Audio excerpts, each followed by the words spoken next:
நடைபெற்றுக் கொண்டிருக்கக்கூடிய இந்த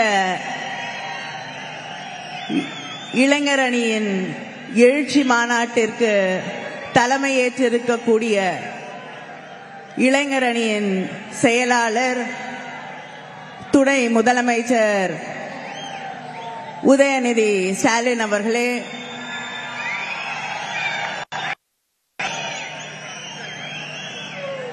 தலைவர் கலைஞர் அவர்கள் நம்முடைய பற்றி சொல்லுங்கள் என்ற போது உழைப்பு உழைப்பு உழைப்பு என்று அவரை பற்றி சொன்ன அந்த உழைப்புக்கு சொந்தக்காரராக உறக்கம் என்றால் என்ன என்பதே தெரியாத இளைய தலைமுறைக்கு தன்னுடைய உழைப்பால் அந்த உழைப்பு என்ற ஒரு உதாரணமாக வாழ்ந்து கொண்டிருக்கக்கூடிய நம்முடைய முதலமைச்சர், உழைப்பு மட்டுமில்லை உறுதி என்றாலும் நான் தான், பாசிச சக்திகளை எதிர்க்கக்கூடிய உறுதிமிக்க தலைவன் நான் தான், a man of steel from South India. தென் தமிழ்நாட்டின் எக்கு மனிதர் என்று எல்லோரும் பாராட்டக்கூடிய புகழக்கூடிய நமக்கெல்லாம் ஒவ்வொரு நாளும் பெருமை சேர்த்துக் கொண்டிருக்கக்கூடிய நம்முடைய முதலமைச்சர் அண்ணன் தளபதி அவர்களே, மாண்புமிகு அமைச்சர் முதன்மை செயலாளர் மரியாதைக்குரிய KN நேரு அவர்களே, கழகத்தின் துணை பொதுச் செயலாளர் மாண்புமிகு அமைச்சர் அண்ணன் IP அவர்களே, அண்ணன் பொன்முடி அவர்களே, அண்ணன் திருச்சி சிவா அவர்களே, மூப்பே சாமிநாதன் அவர்களே, அந்தியூர் செல்வராஜ் அவர்களே, கழகத்தின் அமைப்பு செயலாளர் ஆலந்தூர் பாரதி அவர்களே, இந்த மாநாட்டை ஒரு வெற்றி மாநாடாக அமைத்து காட்ட வேண்டும் என்று இங்கிருந்து அகலாது அல்லும் பகலும் துயிலாது பாடுபட்டு இந்த மாநாட்டை முன்னெடுத்து நடத்தி இருக்கக்கூடிய மண்டல பொறுப்பாளர் மாண்புமிகு அமைச்சர் தங்கம் தென்னரசு அவர்களே,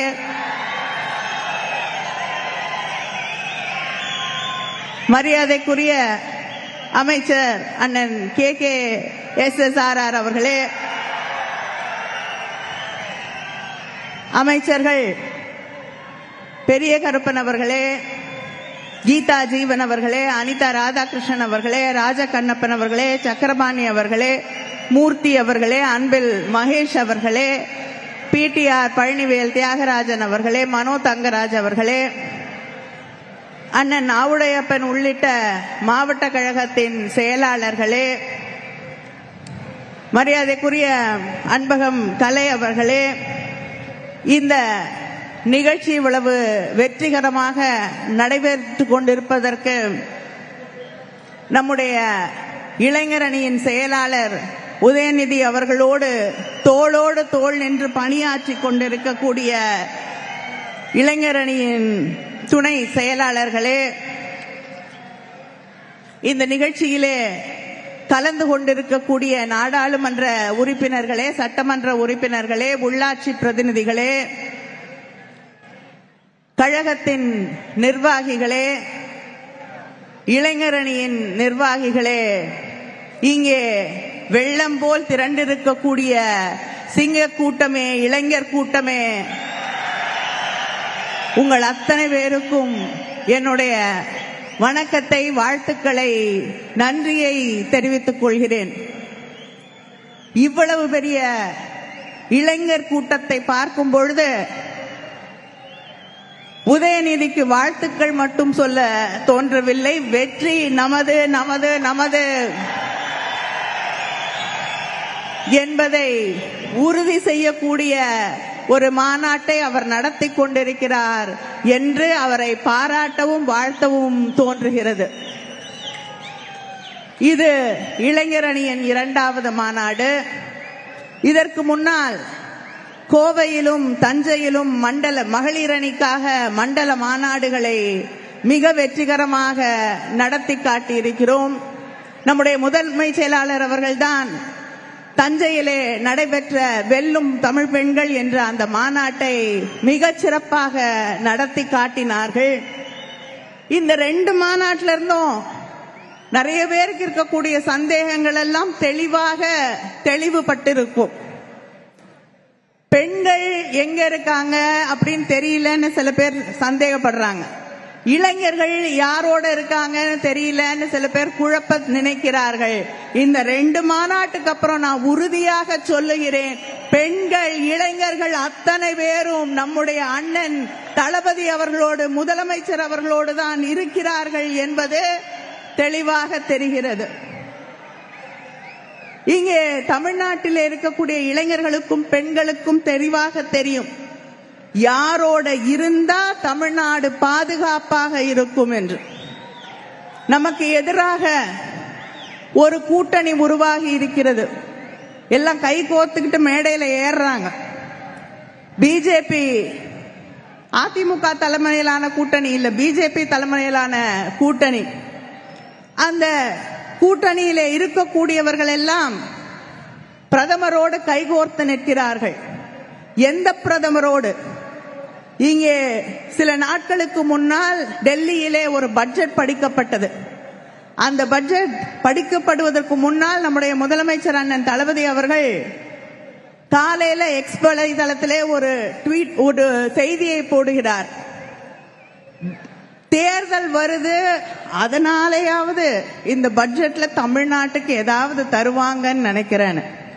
ஆனா அப்ப கூட தமிழ்நாட்டுக்கு அள்ளி இல்லை கிள்ளி கூட கொடுக்க மாட்டேன் என்று சொல்லக்கூடிய பிஜேபியோடு கைகோர்த்து நின்று கொண்டிருக்கக்கூடிய துரோக கூட்டணி. ரயில்வே ப்ராஜெக்ட்ஸ் எடுத்துக்கிட்டோம்னா அங்கே பிஜேபி மகாராஷ்டிராக்கு 24 கோடி கொடுக்குது, யூபிக்கு 20,000 கோடி, மகாராஷ்டிரத்துக்கு 24,000 கோடி, குஜராத்துக்கு 17,000 கோடி. ஆனா தமிழ்நாட்டுக்கு 7,600 கோடி தான். இந்த துரோகத்தோடு கைகோர்த்து கொண்டுதான் ஒரு எதிரணி நமக்கு எதிராக உருவாகி இருக்கிறது. நம்ம பிள்ளைங்களுக்கு அங்கே அன்பில் மகேஷ் இருக்காரு. நாங்க பல முறை போய் நிதிக்காக போராடி இருக்கிறோம். ஆனால் நம்ம பிள்ளைகள் படிப்பதற்காக நான் ஹிந்திய திணிப்பேன், அதை ஏத்துக்கிட்டாதான் உங்களுக்கு நிதி கொடுப்போம் அப்படின்னு 3,500 கோடிக்கு மேல் தமிழ்நாட்டில் இருக்கக்கூடிய பிள்ளைகளுக்கு வர வேண்டிய நிதியை நிறுத்தி வைத்திருக்கக்கூடிய துரோக கூட்டத்தோடு அவர்கள் கைகோர்த்து கொண்டிருக்கிறார்கள். 100 நாள் வேலை, கிராமத்தில் இருக்கக்கூடிய எத்தனையோ பகுதிகளில் இருக்கக்கூடியவர்கள் அந்த 100 நாள் வேலையால் பயனடைந்து கொண்டிருக்கிறார்கள். பேரை மட்டும் மாத்தல பிஜேபி, அந்த திட்டத்தையே ஒழிப்பதற்காக இங்க கல்குறிச்சியில இருக்கக்கூடிய ஒரு கிராமத்துல யாருக்கு வேலை கொடுக்கணும் யாருக்கு வேலை கொடுக்க கூடாதுன்னு அங்க இருக்கக்கூடிய டெல்லியில இருக்கக்கூடிய அதிகாரிகள் அரசாங்கம் முடிவு செய்யும்.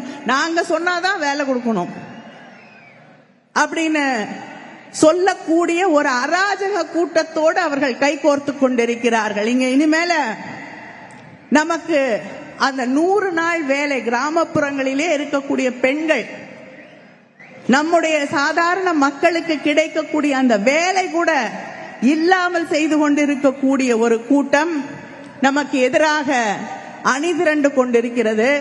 பிரதமர் பெருமையா இப்ப சொல்றாங்க, நாங்க ட்ரம்போட ஒரு அக்ரிமெண்ட் போட்டிருக்கோம், ட்ரேட் அக்ரிமெண்ட்.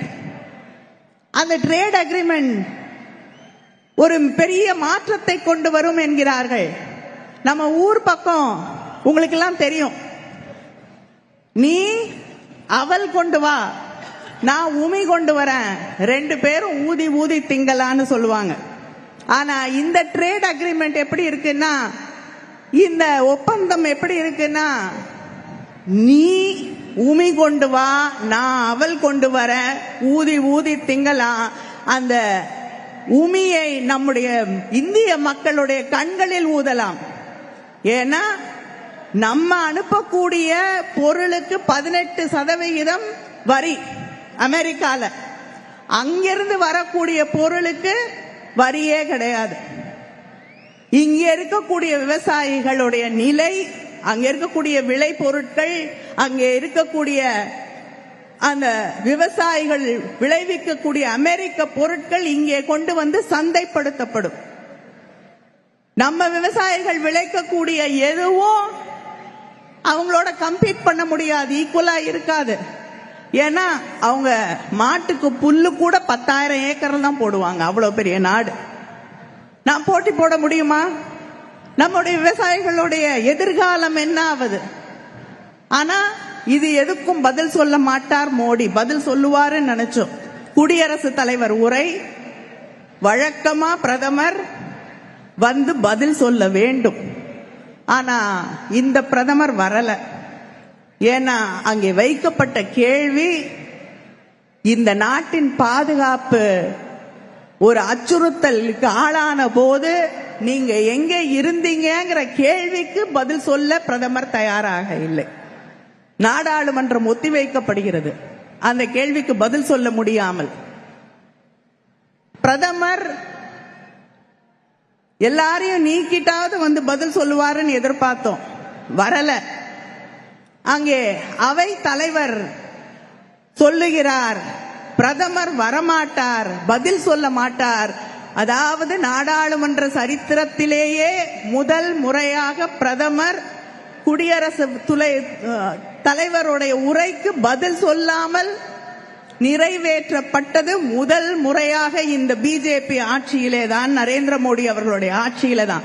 அதுக்கு அவங்க சொன்ன பதில், விஸ்வகுரு, சாதாரண பிரதமர் இல்லை, நரேந்திர மோடி அவர்கள் விஸ்வகுரு என்று அவர்களால், அவங்களுடைய கட்சியால் போற்றப்படக்கூடிய ஒருவர். அவரே சொல்றாரு, நான் கடவுளால் அனுப்பப்பட்டவன், என்னுடைய அம்மாவுக்கு மட்டும் பிறந்தவன் இல்லை, நான் கடவுள் அனுப்பிய குழந்தை என்று. அப்படிப்பட்ட கடவுள் அனுப்பிய குழந்தை ஏன் நாடாளுமன்றத்துல வந்து பதில் சொல்லல தெரியுமா? எதிர்கட்சியிலே இருக்கக்கூடிய பெண்கள் அவரை அச்சுறுத்தி விடுவார்கள்.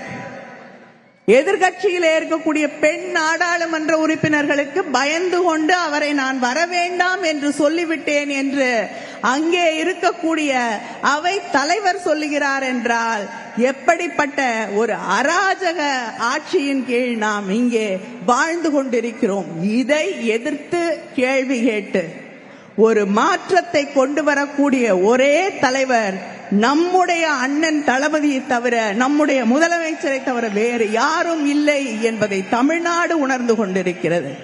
இங்கே இருக்கக்கூடிய இளைஞர்களுக்கு நான் ஒன்றை சொல்ல விரும்புகிறேன். ஒபாமா அவர்கள் அமெரிக்காவிலே ஆட்சி பொறுப்பிற்கு வரும் முன்னால் எஸ் யூ கேன் என்றார். இங்கே இருக்கக்கூடிய இளைஞர்கள் நீங்கள் கேட்கக்கூடும், எங்களால் இந்த நாட்டிலே ஒரு மாற்றத்தை கொண்டு வந்து விட முடியுமா என்று. Yes you can.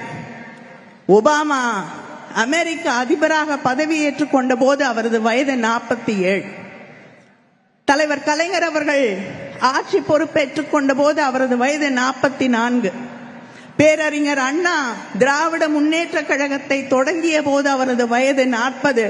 நாவலர் நெடுஞ்செழியனின் வயது 30. தலைவர் கலைஞருடைய வயது 25.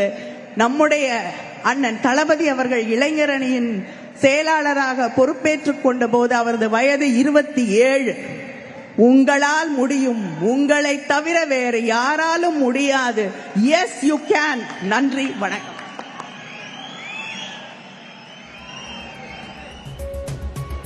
தெற்கு மண்டல இளைஞரணி மாநாடு திமுக சார்பில் விருதுநகரில் நடைபெற்று வரக்கூடிய காட்சிகளை பார்த்து வருகிறோம்.